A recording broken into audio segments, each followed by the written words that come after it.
How's it going, everyone? My name's Alexander. And I'm Jacob. And I'm Bailey. And welcome to Nerd Talk Weekly, where we talk everything nerd. So, first of all, what are we going to do on this show, Alex? Talk everything nerd. Duh. I think he just explained that like 10 seconds ago. 30 seconds ago. Alright. Other than that... Oh, I mean, okay, I guess we're all fucking throwing it back to me. Yeah. Basically, this is a podcast where we discuss, anything to do with technology, video games, latest news. About dinosaurs and shit.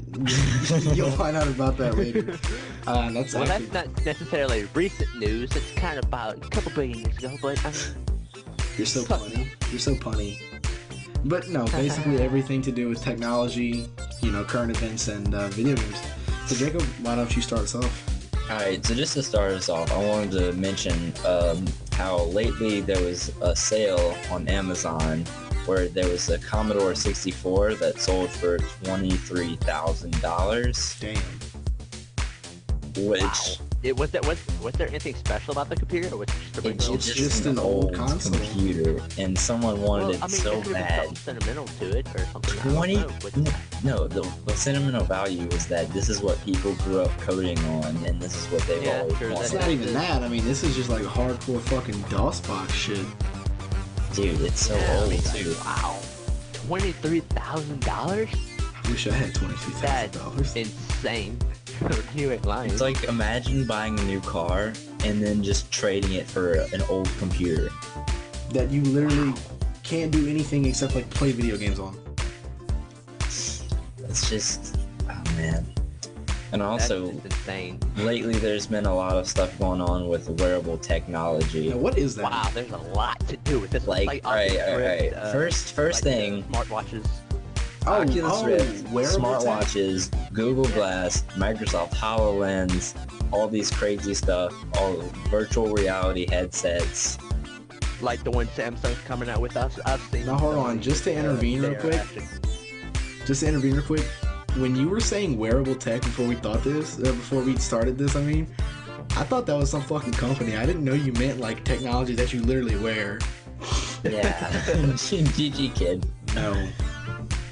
But, alright, so like, the other day I was like curious about how much like smartwatches were, because my friend showed me his fancy smartwatch, and I was like, how much you paid for it? And he told me he paid $350, and all he could do was get notifications and use Google to like reply. Nice. With voice. $350 to reply to text messages. And I mean, I think it's just a little overpriced. If you think about it, that's what most wearable technology is, though. Like Google Glass, same thing. Look, that's kind of a big leap, though. Google Glasses. It is, but it's kind of just a different. You gotta remember, you got a request for it. So you were flipping out about. So Jacob, you have an Oculus Rift, right? Yeah. Wasn't it the developer's kit too? Since the hype's died down, how much did you pay for yours? $350. $350. Okay, so obviously the hype's died down for that a little bit. I don't hear too much about it anymore. So what do you think? Do you think the price is gonna drop soon, or maybe it'll actually go up more if they're because aren't they're releasing a new developer's kit soon, or isn't it? They have a experimental one that they're currently working with and developing. It's still a prototype. They're not sure if it's going to be the consumer release yet, but with the price, I think they're going to have to drop it, because if they don't, they're going to lose sales. Like, I've been using this Rift since, I got it back when it came in May or so, but it's been a long time, and I haven't seen many games that have been. Now there have the developer's kit. I'm not sure which kit it is, but the one that came with the head motion tracker or whatever, so where you could actually lean up and over. That's not the one you have, is it? That's the new one? That's the experimental? That's the one I have. No, that's the one you have? Mm-hmm. Okay. So, if it's $350 now, are you looking at like $250 or $200 or what? I think I'm gonna go with probably around between $200 and $300 because I can't imagine it getting any lower than $200, and I can't imagine the price would get any higher. I mean, worst case, it would stay the same. I don't think they would ever raise the price. That's just not something you do. That sounds reasonable. Technology. Okay. Now let's get to the big one. I know where I'm thinking about the Microsoft HoloLens. Oh my god. Wait, hold on. Wait. Before we get into this, hold on. I used to go for one thing. Let me say one thing. Every time you say the word HoloLens, you hear the sound of a collective nerd boner all around the world. That's it. Just nerd record. I'm a big Google fanboy, and I used to be obsessed with Google Glass. I thought it was the coolest thing ever. It was revolutionary technology, and I wanted one so bad. So much so that I even got an invitation to join the Explorer, edition for it. How did that end up working out for you? Was it, did you like it? What would you rate it? It was pretty good, but... 0 out of 10, or 1 out of 10, like strong 7? So I'd say so, because, it was good and all, but wasn't quite, there wasn't enough developers, adding things to it. It wasn't an early release, though, wasn't it? Yeah, an Explorer Edition. There's only so much you can do. Yeah, you've got to expect more in the future. So before we start getting off topic, let's talk about what's probably the highlight of this entire episode. Bailey, tell us what's up with these hoverboards, man. Did Back to the Future get it right, or what? This hoverboard is insane. It's the hoverboard in 2015. People thought it would take a little bit longer. Some people thought it would come a little bit earlier, but it's here. And let's get right to it. Yeah, it's a hoverboard. You can't BS around that. It's not much to talk about. It's a hoverboard. Floats and shit. Well... floats and shit. Let's get to it. It floats. Done. Well, a company named Hendo, they created the very first prototype for a hoverboard. It actually worked. Most hoverboards weren't very successful, but this one actually worked. So just one little push and you're off. So what is what are the requirements for riding this thing? What is the the conductable metal it has to be placed above? Well, I know it only works with certain materials, like copper, you said, or something? Materials like copper, and I think the other one was steel. It's not very many materials that it will work on. It has to be a conductive material. And I also think it has to be almost a metallic or any type of metal. Okay, so with that being said, what are the chances of a whole new hoverboard skate park industry coming about? What are the chances? Like a new sport. Well, if you think about it, copper, if you get it on a small scale, it's not that expensive. But on a large scale, to build a whole skate park, insane prices. Let's talk about local skate parks around us, though. Of course, there's a skate park in Port Allen. It's not that big. You could honestly, if that were just an entire skate park for a hoverboard, I still don't. I don't think it's gonna happen. But like I was saying, it is a prototype. You gotta give them that. They were able to do something with a prototype. And Tony Hawk tested it out. Yeah. He said it's loud, it's bulky, and it's what else do you expect out of a prototype? Well, yeah, you can't really expect much, but like I said, it has potential to pave a road for something even greater. It might not come from Hendo, it might come from somewhere else, it might come from Hendo, because they were the first ones to get there, they might be the ones to get to the best. We don't know yet. I like the sound of that, but hold on. Let's just get to this. Jacob, what the hell is up with these Christian groups and these dinosaurs? Please tell me what this is. Alright, so in recent news, you probably haven't heard about this, but there's been a group they've been petitioning some schools and going crazy, because there's been a lot of schools, teaching kids about dinosaurs, right? Yeah. And this Christian group called Christians Against Dinosaurs. CAD, I'm feeling it, man. They're talking about they've been telling schools power to the dinosaurs. Power to dinosaurs. They've been telling schools to stop filling kids' heads with dinosaurs. They say that dinosaurs are bad examples for kids and that Darwinian evolution disproves dinosaurs.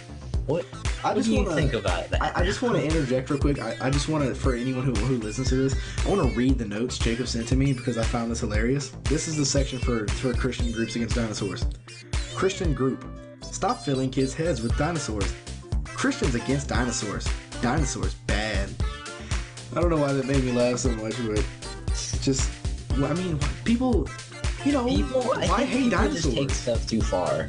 I honestly just think they're awesome. They really take stuff too far, and I'm not trying to offend anyone who genuinely believes that dinosaurs didn't exist or anything. How do you explain the fossils though? Like, that's got to be the biggest slap in the face. People, I was reading the article, they say that fossils were planted there fabricated by Satan I've heard people say to put us off and to try and get us into not believing the Christian faith. Damn, so now Satan's jumping in. Yeah. So, I don't know. All right, so another Illuminati stuff here, bro. Oh Lord, so another current event. Something about Jewish graves being vandalized. So there's been a lot of controversy lately in eastern France. There's been a few like religious problems because of Don't need another Holocaust. Muslims and stuff. And yeah, we really don't need another Holocaust. And I mean, the Jews have been through so much. There was a cemetery that got vandalized. Yeah. They say over 200 graves were vandalized. They said were all Jewish graves. There was around 200 headstones that were pushed over out of the ground, and there was even a Holocaust memorial that got vandalized. Wow. And the crime scenes or investigators are trying to find clues to be able to find these guys. Well, I have 2 words for this. They haven't found anything yet. Nazi Germany. Oh God, I'm just kidding. Don't need another. No, I'm just kidding. Don't need another. All right, so another little piece of World War III. Another little piece of tech information. Yeah, Jacob, you own the Nexus 6. It's a nice phone. What do you have to say about this thing? Like, I mean, give us a little tech review. Well, basically, I've been using the Nexus 6 for quite some time now. I'd say about a month, and I've never had a better phone. And I mean, it's just wonderful. It's one of the fastest phones on the market, although it's not very well known. It's got some of the best specs that you can see. Actually, can I read those out real quick? Because you have them. You sent them to me. Yeah. Okay. So go ahead and read the specs. For the Nexus 6, this thing has an astonishing 5.96 ultra high definition, 1440 by 2560 display. A Gorilla Glass, which means it's almost impossible to break the screen. A 13 megapixel cam, and I like this little note Jacob sent me, a 2 megapixel selfie cam, or a front camera. A 2.7 quad core, 3 gigabyte, I'm guessing you meant processor, you didn't finish that, and it only weighs about a half a pound? Yeah. It's, wow. I mean, and every time people see my phone, the first thing they say is they look at it and they're like, wow, that's huge. And I mean, I understand. You've never heard that one. Yeah.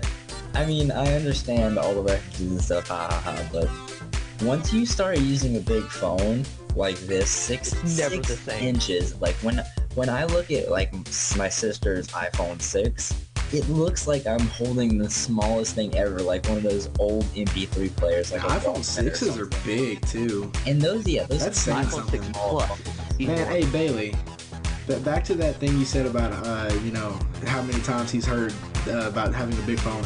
Man, if I had a nickel for every time I heard, man, your iPhone 4 is so big, I'd be broke because this thing's really little. Yes, I know. I've seen your iPhone. Did somebody have anything to say about the LG G3? Jacob, was that you? Yes, that would be me. Oh, that was Bailey. Okay. Yes. Okay. It's an amazing phone. Best phone I've ever owned. I can't really compare it to the Nexus because I've never had a Nexus, but it is an amazing phone. It has a 5.5-inch screen. It's a little bit smaller than the Nexus, but it's so nice. It's a nice size for a screen. It's not too big, not too small. The phone style is simple yet elegant. The front is mainly a screen. Not much to look at, but it's nice. The back, it's plastic. but it has a nice brushed metal effect. That sounds nice. It fits very comfortably in the palm of your hand. And it's not too like imposing in the jean. Wow, that almost came out extremely bad. So you know, if you were walking around with it in your pocket, I mean, somebody wouldn't walk by and be like, "Hey man, is that a phone in your pocket, or you just happy to see me?" Well, I mean, mine. Whenever I have the case off, it's really hard to see in your pocket. But if you have the OtterBox on, it's big and bulky. But without it, it's just amazing. Like it fits very well in your hand, and it's great for one-handed operation. Like whenever you're doing one-handed text, say you're busy, and doesn't it have the swipe feature? If you really needed to use one finger. It also has a sweet little effect that you can turn on. It's really nice. Like you can turn on a one-handed operation to where it splits the whole keyboard into one side that you want, and you could just use it from there. I thought it was a really nice little ad that they put in, and it's a big phone, but it doesn't feel like it. Now, didn't you It's say? a 5.5? You said 5.5 inch screen? Yes. I was just about to ask about that. It has a 5.5 inch screen, but it feels like a 3-inch screen. It doesn't feel too big. You don't have to strain your thumb to reach across the screen while you're one-handed texting. You don't have to strain for that. It's just, even when I had my iPhone, which was about a 3-inch phone, it was the iPhone 3G. That's back 3 years ago. You know, one thing, I think the thing that appeals to me the most about that phone is the fact that you can literally indestructible. That, and you can literally operate the phone with one hand with the volume buttons and the lock button or whatnot being on the back, and having your knock code sequence. Yes, you can run this entire phone with one hand. It's I mean, so nice. I will say I get the appeal on that one, because the Nexus 6, sometimes when I try and use one hand, I end up dropping my phone. Like just today, I was walking outside and I dropped my phone straight onto some brick stairs. But thankfully, I got a case, which I recommend. That tough, powerful Gorilla Glass, right? Yeah, and the glass. The glass is fine, of course. But I want to crack this tonight's back. Yeah. But like this phone, it has an amazing camera. You can record in the highest of quality, even 4K. above 1080p. I can't quite remember what the new one is, but it is very nice. All right, well, I don't have much to recommend say. it to absolutely anyone that would ask for a phone. I would recommend this one. I don't have much to say about phones. You know, got an iPhone 4. It ain't nothing special. But now, Alex. What didn't you have something to say about video games? Well, look at you. When do we not have stuff to say about video games? I'm saying, right? This is only Nerd Talk Weekly. No. Yeah. That was kind of implied, but I thought you should throw it in there. Okay, so you know, next-gen consoles have been around for, what? That hasn't been a year yet, has it? I don't know, has it? Yeah. It's been almost a year. It's been a year? If it hasn't, it's been quite close. Alright, so, new game, The Order 1886, is releasing exclusively to PlayStation 4 on February 20th to Australian retailers. So those lucky Aussies get the game first. And basically, the game is based around an order of knights that protect the world from a breed of a group of half-breed werewolves and whatnot. And it's said that guns in the game are based on real-life weapons and also sci-fi weapons that the developers have created themselves. And get this. That's nice. Get this. Nikola Tesla will appear in the game. That is the craziest thing I've heard. Oh my god. Nikola Tesla will be in the game. Because he was a real-life mad scientist. He tried to invent a death ray. He's a crazy madman. He was a great. real-life example of a mad scientist. Have you guys played any games lately that you want to talk about? Oh, hold on. I'm not done with the news now. I got one more to throw at you. Okay, let's hear it. So we all know Mass Effects 1, 2, and 3 were all big hits with a lot of people. I personally loved Mass Effect 1. It's probably my favorite one. But I've heard complaints about the third one. It was okay. I liked the online. The online was good. So, Mass Effect 4 is being worked on right now. So actually, Mass Effect senior developer jokingly tweeted out that things are starting to get serious with the development of Mass Effect 4, and he was looking to hire an excellent producer to shape the online for the game. So, although it might be a joking tweet, I think he's really kind of hinting that they're starting to take Mass Effect 4 a little more seriously now, seeing that Mass Effects 1, 2, and 3 were such a big hits, and that people are actually looking to, get even deeper into the story. So, I think this will be pretty good. What's up? I know you were a beta tester for Destiny. That was huge this year. Ooh. Well, should I say last year? Actually, what were your comments on that? I actually did read something about Destiny. Although it did pull out ahead of Call of Duty, the new Call of Duty Advanced Warfare, they were saying that the actual sales in relation to the projected sales weren't as good as they were thinking they were going to be. But as far as I'm concerned, I'll just straight off the bat, solid 9 out of 10 for the game. You look at the game. You look at the game and you think, wow, Halo. But you play the game and then you feel something that's a new experience. You feel something that you felt before, but never like this. Never done like this, never presented to you in this type of fashion.